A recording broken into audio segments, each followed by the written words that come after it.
Well, it's time now for business news with Ari Rabinovitch. Hey, Ari. Hi, Cynthia.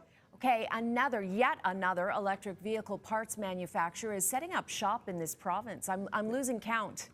Me too, Cynthia. So we are staying on top of it as best we can, but it looks like the big deal is that Honda is going to be expanding its footprint in Ontario for an electric vehicle future with an announcement made today in the Niagara region. That's where Premier Ford and Prime Minister Trudeau made an appearance in Port Colborne, Ontario, to unveil new plans for an electric vehicle battery component factory in partnership with a Japanese company and as part of Honda's growing footprint in the province.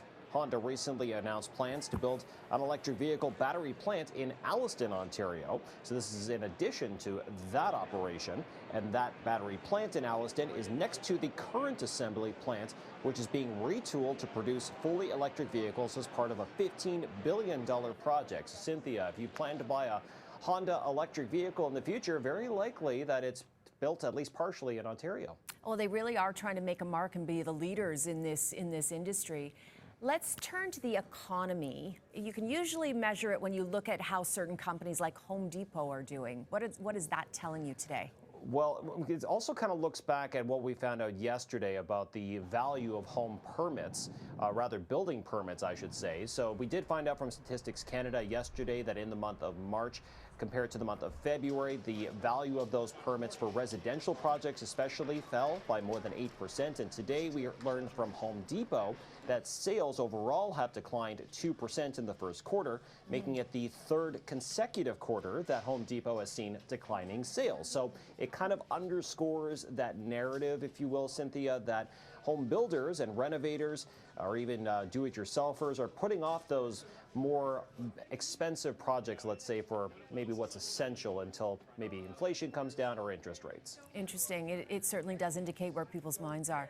Okay, let's go from Home Depot to another major big box chain that is announcing changes, Ari. Absolutely. So this does hit close to home as well, Cynthia, unfortunately, and it relates to Walmart. The company as a whole is shifting its corporate business model to be less remote and more on-site.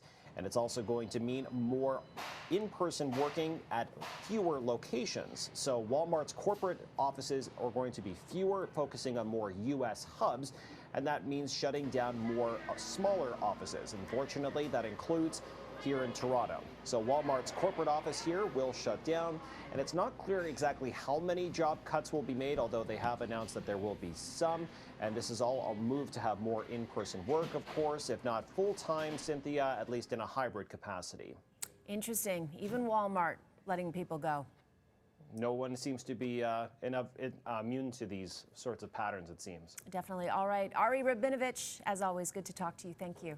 You as well. See you soon.